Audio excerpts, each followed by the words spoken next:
Hi అండి. ఆలస్యం చేయకుండా కథలోకి వెళ్ళిపోదామా మరి. తన్నేదో స్తోత్రము చేస్తున్నాననుకున్నాడు కాబోలు పాపము. వెనుకటికి ఒక డిప్యూటీ కలెక్టర్ గారు ఒక అమాయకపు కరణాన్ని ఏదో సందర్భంలో నువ్వు వట్టి బుద్ధిహీనుల్లాగా ఉన్నావే అన్నాడట. ఆ కరణం తన్నేదో మెచ్చుకుంటున్నారనుకొని చిత్తం మహాప్రభు ఏలిన వారి కటాక్షము తమ బోటి పెద్దలందరి చేత అలాగే అనిపించుకుంటున్నాను అన్నాడట. అలాగ ఉంది ఈ వడ్డనవాడి సంగతి. తక్కిన వాళ్ళంతా పులిసన్నము తినగానే చారు వడ్డించుకున్నారు. నాకు ఊరికే నవ్వు వచ్చింది వీళ్ళ తిండి వరుస చూసి. పులుసో చారో ఏదో ఒకటి కానీ రెండూ ఏమిటి వీళ్ళ తలకాయ అనుకున్నాను. సరే వీళ్ళెలా తింటే నాకెందుకని త్వరగా 2 మెతుకులు నోట్లో వేసుకొని లేచి వచ్చాను. అక్కడ వరసంతా చూస్తే భోజనం చేసినట్లే లేదు. నాకు అంతా అనాచారమే. అన్నము చేత్తోటే నేతి మజ్జిగలు ముట్టుకోవడము, ఆ చేత్తోటే మంచినీళ్ళు ఇవ్వడము, చేతులు కడుక్కునే చోటంతా మెతుకుల మయం. అంత అనాచారముగా ఉంటారు. వీళ్ళకి అసహ్యము ఎలా లేదా అనుకున్నాను. భోజనము చేసి నా గదికి వచ్చి కాసేపు విశ్రమించి చొక్కా తొడుక్కుని ఊళ్ళోకి బయలుదేరాను. నాకు జుట్టుముడి గిరిజాలు ఉండేవి. తీసివేయించి దొరటోపి ఒకటి కొనుక్కొని తరువాత రైలు సంగతి కనుక్కుందామని నా ఉద్దేశం. వీధిలోకి రాగానే నడి రోడ్డు మీద ఇంజన్ లేకుండా రైలు పరిగెడుతున్నవి. పొద్దున బండివాడిని అవేమిటి అని అడిగితే ట్రంకర్లు అని చెప్పాడు. వాట్లకు స్టేషన్లు అవి అక్కర్లేదట.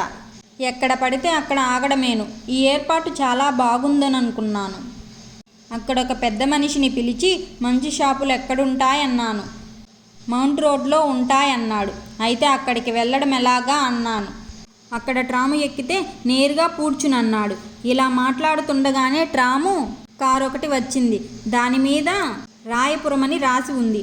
అక్కడ ఆగకుండా అది వెళ్ళిపోతున్నది. అయ్యో వెళ్ళిపోతున్నదే అని ఆదురత కొద్దీ నాతో మాట్లాడుతున్న ఆయన మాట పూర్తిగా వినిపించుకోకుండానే ఆపండి ఆపండి అని కేకలు వేస్తూ పరిగెత్తాను. బండి కొంత దూరాన ఆగింది. సరే నా కేక వినపడి ఆపారు కదా, వెళ్ళేదాకా ఆగుతుందని పరుగు కొంచెం తగ్గించాను. బండి మళ్ళీ బయలుదేరింది. ఆపండోయ్ అని మళ్ళీ కేకలు వేస్తూ పరిగెత్తాను. ఓ మాటు ఆగినట్టే ఆగడం, మళ్ళీ పరిగెత్తడము, ఇలాగ సుమారు మైలు పరిగెత్తిన ఆఖరకు ఎలాగైతేనేమి అందుకున్నాను. ఎక్కి ఒక్క క్షణము ఆయాసము తీర్చుకునే లోపుగానే ఏ రంగో కూడా తెలియని అలుకుగడ్డలాంటి కోటు, ఈజారు తొడుక్కొని జుట్టు ముడి మీద టోపీ పెట్టుకొని మెల్లో తోలు సంచి ఒకటి తగిలించుకొని టికాయట్ సార్ ఎక్కడ పోవాలా అనుకుంటూ ఒకడు వచ్చాడు. ఒక పావల అతని చేతిలో పెట్టి మౌంట్ రోడ్ అన్నాను. ఏందయ్యా ఇందుకా ఇంత దూరము ఓడి వస్తివి? నిండా గట్టివాడు. ఎందుకయ్యా?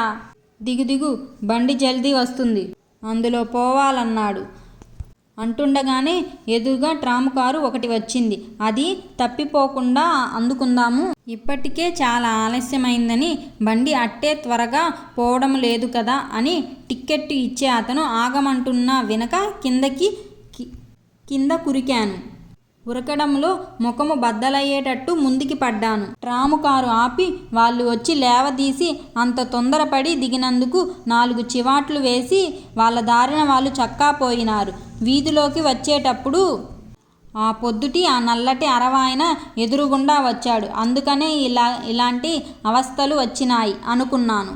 ఇవాళ మరి ట్రాము కారు ఎక్కకూడదనుకొని నిమ్మలంగా బండి ఏదైనా చూసుకొని వెళితే సావకాశంగా అన్నీ చూస్తూ వెళ్ళవచ్చు అనుకొని ఒంటెద్దు బండి ఒకటి కుదుర్చుకొని బయలుదేరాను. చెన్నపట్నము మొత్తము మీద చాలా పెద్ద ఊరు, అందమైన ఊరును. ఆ రోడ్ల వైశాల్యము, షాపుల సౌందర్యము అంతా చూసి చాలా సంతోషించాను. ఓహో ఎంత పెద్ద పట్టణం అనుకున్నాను. ఇంగ్లాండ్లో ఇంత గొప్ప పట్టణాలుంటాయా? లండన్ ఇంతకంటే పెద్దదా చిన్నదా అని ఆలోచించాను. అయినా పెద్దదెలా అవుతుంది? ఇంగ్లాండ్ అంతా చిన్న ద్వీపము కదా. ఇంగ్లాండ్ అంతా కలిసి చెన్నపట్నం అంత ఉంటుందేమో అని ఇలా తర్కించుకుంటూ నిమ్మలంగా బండిలో ఊగిసలాడుతూ వెడుతుండగా ఒకచోట పేరిజియన్ హెయిర్ కటింగ్ సెలూన్ అని కనపడ్డది. పుట్టు వెంట్రుకలు తీయించుకోవాల్సిన అవసరం ఉంది కదా అనుకుని బండి ఆపమని దిగాను. దిగి గుమ్మం దగ్గర నిల్చొని లోపలికి తొంగి చూశాను. కాళ్ళు ముందుకు సాగలేదు. గుండెలు గబగబా కొట్టుకోవడం ఆరంభించాయి.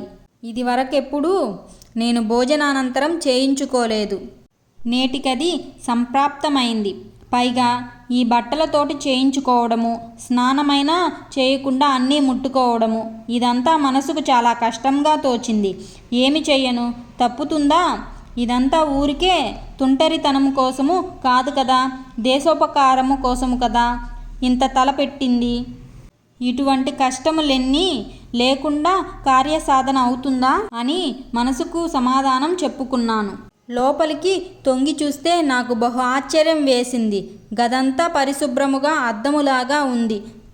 పైన ఎలక్ట్రిక్ దీపాలు, గోడలకమర్చిన తెల్లని పెద్ద పింగాణీ గిన్నెలు, వాట్లలో చిన్న కుళాయిలు, వాట్లపైన నిలువుటద్దాలు, వాట్ల ముందు మంచి పరుపులు కుర్చీలు ఉన్నాయి. గుమ్మము దగ్గర ఒక ఆయన కుర్చీ వేసుకొని మేజా మీద ఏదో వ్రాసుకుంటూ కూర్చున్నాడు. ఒక పెద్ద బీరువా నిండా ఏవో సీసాలు, చిన్న అట్టపెట్టెలు రకరకాలు కనబడ్డాయి. వీధి గుమ్మానికి ఎదురుగుండా గోడకొక చక్కని రంగుల అద్దకపు గుడ్డ తెర కట్టి ఉన్నది. ఒక గోడని బట్టలు తగిలించుకునే వంకీలున్నవి. నాకిదంతా చూసేసరికి మంగలి దుకాణం అవునా కాదా అనే సందేహం తోచింది. పొరపాటున ఏదైనా ఆఫీసులోకి రావడం లేదు కదా అనుకున్నాను. లేకపోతే ఇది ఏదో పెద్ద మందుల షాపై ఉండవచ్చు. అయితే పైన బల్ల అలా కట్టడానికి కారణమేమిటి చెప్పమా అనుకుని, ఒకవేళ మేడ మీద ఉందేమో మంగలి దుకాణము అనుకుని మళ్ళీ వాకిట్లో ఉన్న బల్లకేసి చూశాను. చూస్తే మేడ మీద కనిపించలేదు. ఆ బల్ల దీనికి సంబంధించినట్లే తోచింది. ఇది మంగలి దుకాణం అవునా కాదా అని అక్కడ కూర్చున్న మనిషిని అడిగితే తెలుస్తుందని అనుకుంటూ ఉంటే నా అవస్థ గ్రహించి కాబోలును అతనే నన్ను పలకరించాడు. నాకు ఇంగ్లీష్ రాదనుకున్నాడు కాబోలు. అరవాన్ని మాట్లాడాడు. నా కరవము రాదన్నాను. ఓ రాదా, తెలుగువాడా మీరు? రండి, ఏం కావాలా? షేవ్ కావాలన్నా. ఎందుకిక్కడే నిలుస్తారు? లోన రండి మీ అన్నాడు. దానితోటి అది మంగలి దుకాణమేనని నిశ్చయపరుచుకొని ఆశ్చర్యపోతూ నా కాళ్ళ మట్టి అంటుకుని నేలకి మురికవుతుందేమోనని భయపడుతూ లోపలికి వెళ్ళి నిలబడ్డాను. కూర్చోండి అని ఒక అద్దం ఎదురున కుర్చీ వేసి చూపించాడు.